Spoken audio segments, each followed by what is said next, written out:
And welcome back. So now we're going to show you how to do the foliage painting on this. Now, what you're going to have to do is you're going to have to go out to the Google Drive. And if you're looking in the Google Drive, what you're going to do is you're going to see under landscaping, you're going to see tree, plant, and grass models. And when you open it up, you're going to see the folders trees, rocks, grasses, flowers, deciduous bushes, and coniferous bushes. Coniferous is like pine tree type bushes, and deciduous is like regular leaf bushes. And inside of each of those, you're going to find a bunch of different FBX files. The max files are the 3D files if you want to open them up in another program. But the ones you're really looking for that are in here are going to be the ones that end in FBX. There should be 5 of them in here. You're going to import those in, and then you have a diffuse texture and a normal texture to create the material for that. I'm not going to go through how to do that. It is listed in in Canvas. There's a sheet that goes with this that talks about painting with landscape, and it talks about how to do everything that we've done. There's also one that's in here on painting the geometry and the foliage. And it talks in here about how to set the materials up in every case so that they work for all of them. So you're going to need to do all of those and get them all set up and ready to go. And then you'll work from there. So I actually have here a folder with my foliage assets in it. And you can see I've got a bark material, I've got the 5 coniferous bushes, there's 5 deciduous bushes, there's a daisies and dandelion photograph or models, there's 3 or 4 different types of grass, there's a big patch, a medium patch, and a small patch of grass. We've got the materials that are in here that I've already created. There's some rocks, we've got a big rock, we've got some pebbles, and then we have small rocks that we're going to paint in here. We've got about 5 of those. And then we've got 3 different types of trees that are in here, so we can be able to go in and paint those. And what you're going to see is how we go in and start bringing something like this to life. How I actually make it look more like a finished, completed image that contains all of those different assets that you would normally find in an environment such as this. Now here's how we do it. Once you've got them all set up, what you're going to do is you're going to go in and you're going to then drag one of these over into this area right here. Now I've got foliage selected, and when you do, it says drop foliage here, and that's literally what I'm going to do. And I think I'm going to start with the big rock. So I'm going to go in here and I'm just going to drag this over and I'm going to let it go. Try that again. There we go. Okay, and it brings it in and it places it in here. Now, here's a tip. We're going to be painting, and it's going to create an asset on the screen. When I start painting, it's going to be an object that I can select and I can delete. But that particular asset that's going to go into my scene is going to contain everything that I put in here. You don't want to create a new foliage asset for every one of the things we want to do. You want to create one. And remember, that's because once we load something up, I can paint hundreds of them, and the memory isn't going to take a hit. So what I'm going to do is I'm going to be putting everything I'm going to paint into this particular section. So not only that rock, but I'm going to take this one, and I'm going to take this one, and I'm going to come down here, and we'll get the next 2, and I'm going to put them all in here. Okay, and you'll see that they have little check boxes on them. They're all turned on. And I'm going to go in and I'm going to uncheck those 4 because I don't want to paint with that one. I just want to paint with this one to begin with. And you can see I'm getting this big dome that's appearing there that's controlling. My brush size is going to control how big the area is in which I'm going to paint. Now I would recommend you maybe going off to the side and testing it out to see what happens when you start painting. I've got paint density and I've got erase density because I can go back and I can erase these things. I've also got some settings over here on what I can actually be painting on.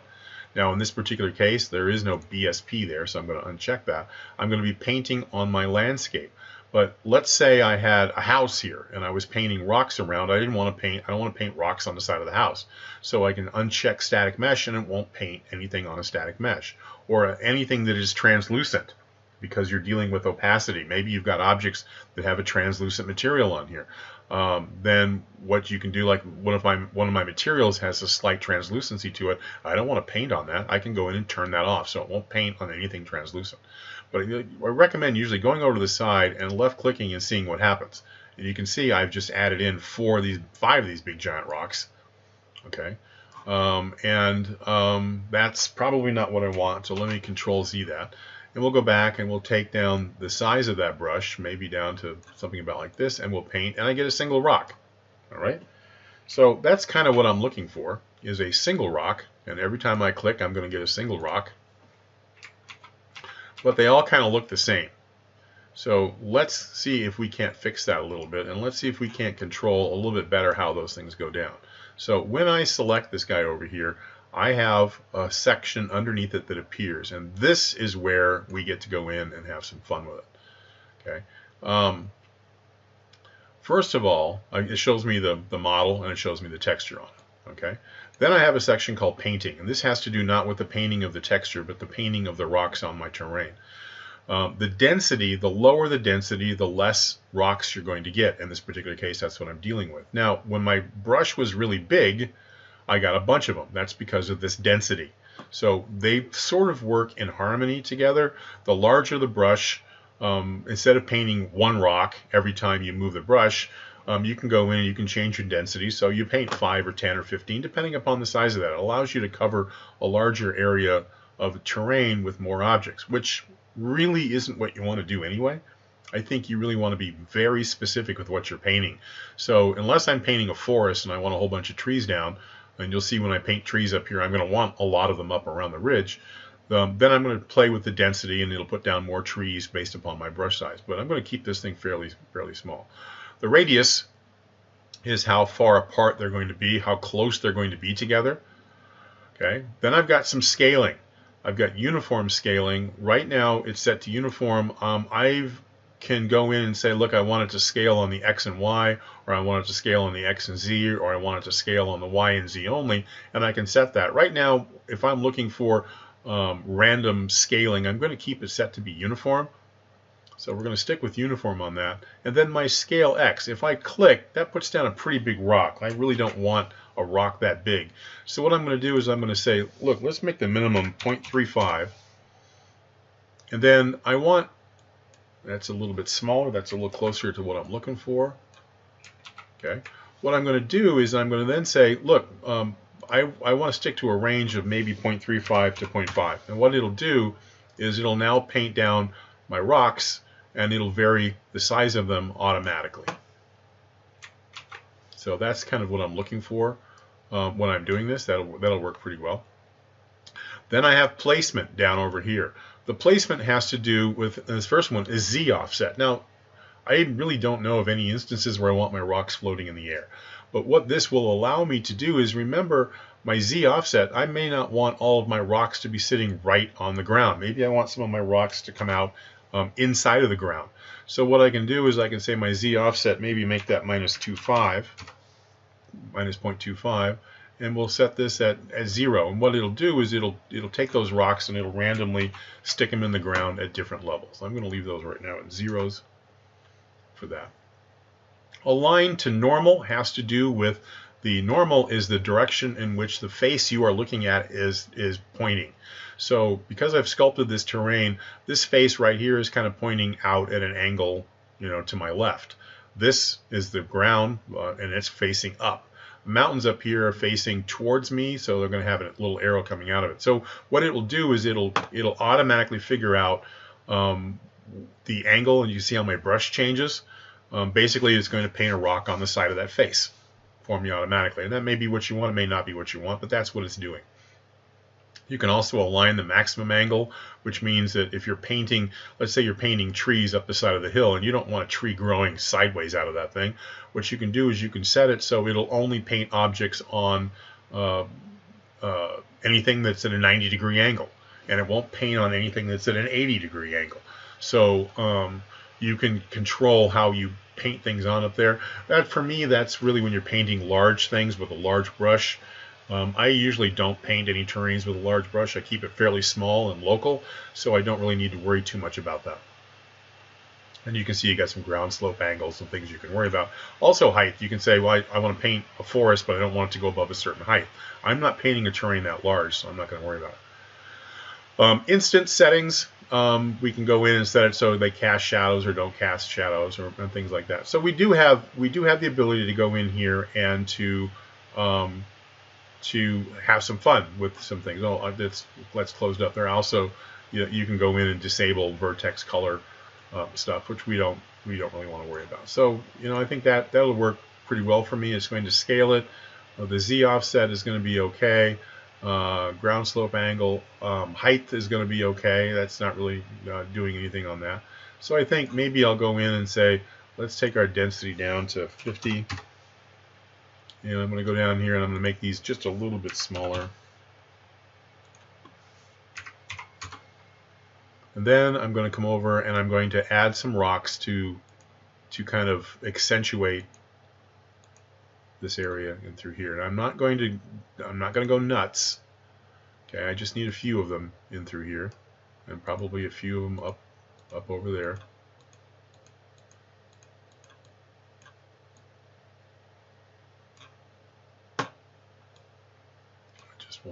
Just want a few of them. All right, and then I'm going to turn that off, and I'll turn on the next rock, and I'll see what this one does. And that's a smaller patch of rocks. That's probably pretty good. And so I'm going to just go in and kind of paint in and around here. And if you want more of them, you can go back and you can change your density. If I change that back up to 100, it's going to paint more of them in as I'm going. And I want to paint those on the rocks in some instances, not just next to them. Okay, then I'm going to we'll turn that one off, and we'll go look at the next one and see what the next one does. That's another big rock. I think I'm okay on that one. This one back over here is some flatter rocks. That's kind of a good one to have. So I think what I'll do is I'm going to just sort of click to add a few more of those rocks in the areas. I don't want to cover up all of the rock that I have, the texture that I've got down there. I want to keep it at least a little open, but I want to add some of those things in through here. And you kind of get the sense of what's going on. I can turn that off, and I can adjust any of those things again. If I look at that rock, I go, oh, that's a good one there, and I'll add one over there, maybe one up there, and that's good for that. They're all variations on the same thing. Now you'll notice the numbers that are here. Okay, the numbers are telling me how many of those rocks I have there. I got 19 of those. I got 3 of those. None of that one. I didn't use that one. 95 of those and 30 of those. So remember, as you put these things down, the first one's taking up memory, but I'm able to get actually that second rock. I've got one is taking up memory, but I've got 94 that aren't taking up any memory at all. So it's just kind of a number to keep track of, and you get an idea of what's going on. Okay, so I'm starting at the base level and I'm working my way forward. So I've got the rock and I've dressed up the rock kind of the way I want to do it. I think the next thing I want to look at here, the next thing moving up the scale of things, is going to be grass. So I'm going to add in, I've got some different patches of grass here. So we'll bring those 3 things up, and they add them into my stack. So I'm going to turn these things off and look at them. I've got a big grass patch, I've got a medium, and I've got a small. Now, again, first thing I'm going to do is I need to ascertain exactly how big these things are, so I'm just going to go ahead and click to see how big that is, and I think I'm going to want it to be a little bit bigger than that, so I'll undo that. So I'm going to go to my scale X, and let's do 2.5 and 4, and we'll see how big that is. And that might be just a little bit big, so we'll go in and I didn't actually do it. 1.5, and we'll make that 3.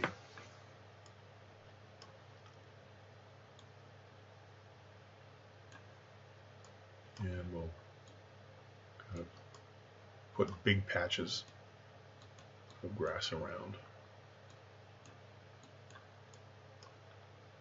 And I don't want it on the rock, but I kind of want it to appear out in through here. And I had a little bit down over through here. I think that'll be kind of good. Now, if you want to get rid of it, remember you have the ability to, if you hold down the Shift key and then go over that area, you can remove stuff that you've put in. So keep that in mind. If you've got something and you're not real happy with it, you do have to kind of aim your scene towards it, because when you're trying to erase, when you paint, it puts it down. If you're trying to erase and you only catch like a corner of it, you don't actually erase it. You have to sort of get to the middle of it for it to be deleted. So kind of keep that in mind when you're doing it. If you're trying to erase something and it's not going away, you got to actually move your camera a little bit so you're actually looking at the whole object before you can erase it. Okay, now I did that because I'm actually gonna go take that down just a little bit. Let's do 1 and 2.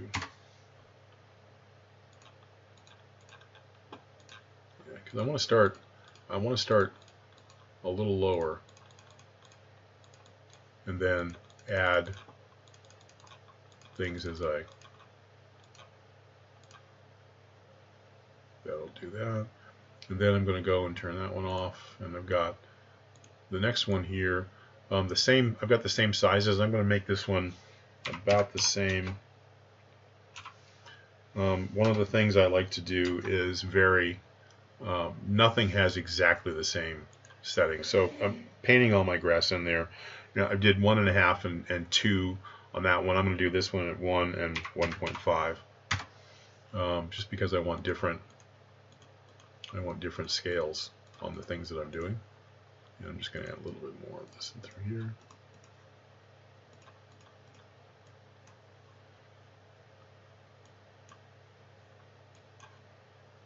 And then I can add more little grass. I think I'm going to leave the little grass the size that it is, because that's just really almost like ground cover. I'm not here to completely cover the ground texture. I'm not here to go in and completely replace or cover up all that grass material that I've created to put on here. I'm doing this to augment it. I'm adding things in to make it look better, not trying to replace it.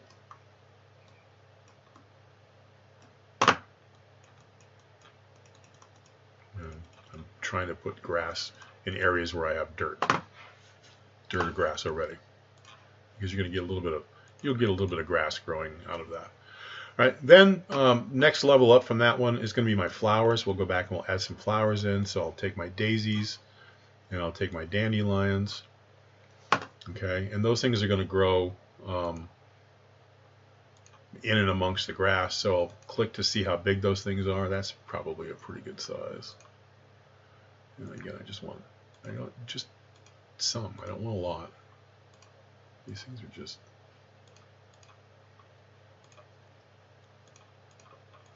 May have a patch where there's more. I'll work on that one, and we'll turn this one off. Turn on my dandelion, and we'll add a little bit of color.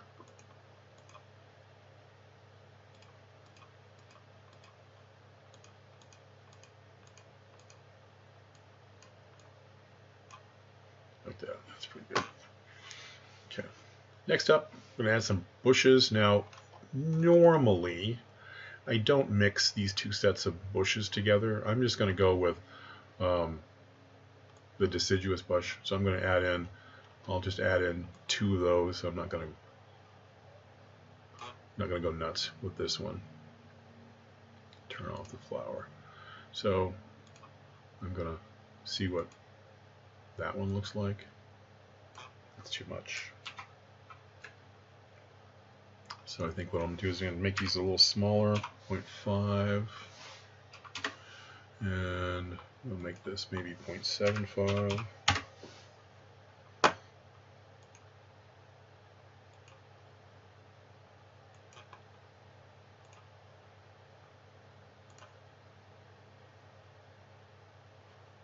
I don't want a lot of them. I don't want that one. And then we'll look at the other one. And this one's a little bit lower. So I think what I'm going to do on this one is I'm going to make these considerably smaller.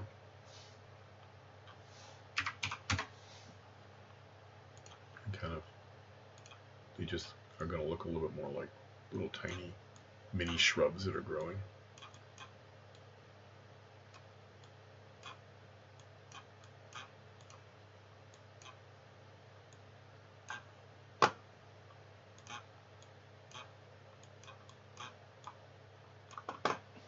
Okay.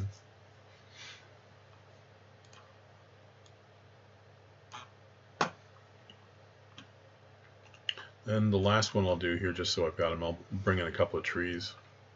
I'm going to take in tree B, and we'll take in tree C. Make sure I turn elements off that I don't want on. Paint the first one. Boom. That's a pretty big tree. So I think what I'll do is I'll go back and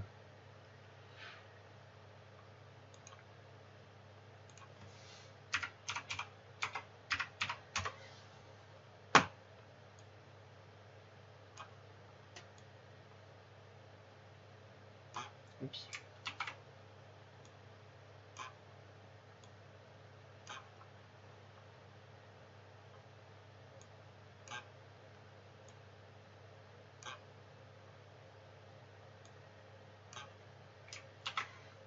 Okay, and we'll switch to that tree.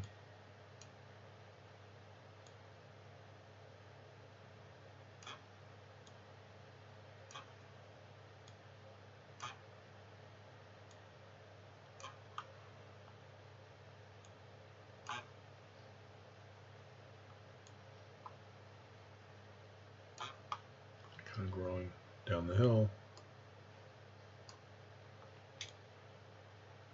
Take some of those out.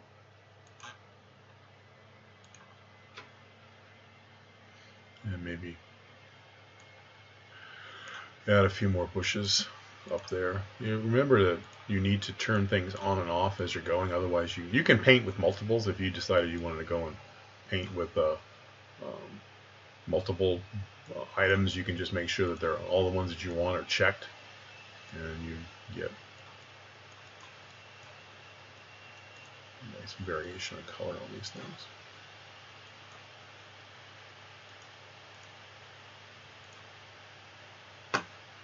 And you get this nice overall appearance. So I'm going to stop at this point because it pretty much does kind of what I wanted to do. I've got a mixture of all those things, and you can see what started out looking not very good ends up actually looking pretty good. So at this point, what I'm going to do is it wants me to rebuild the lighting, so I'm going to stop it here. I'll start the rebuilding of the lighting, and I'm going to stop it, then we'll come back and you can kind of see what's happening. Okay, we're back. It took about 1.5 minutes for it to do it. They did find some errors that are in here, so more than likely that it has to do with the models.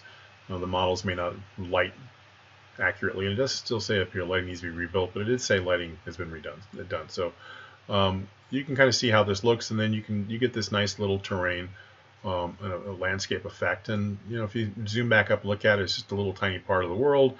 But when you zoom in and focus on one particular area, it actually looks pretty realistic. So I think there's a problem with the lighting. It says it's done, but it's not done. But you can relight your scene and see how it looks, and some of the glowing yellow grass that kind of get muted just a little bit. But again, what you're looking to do here is you're looking to build up layers.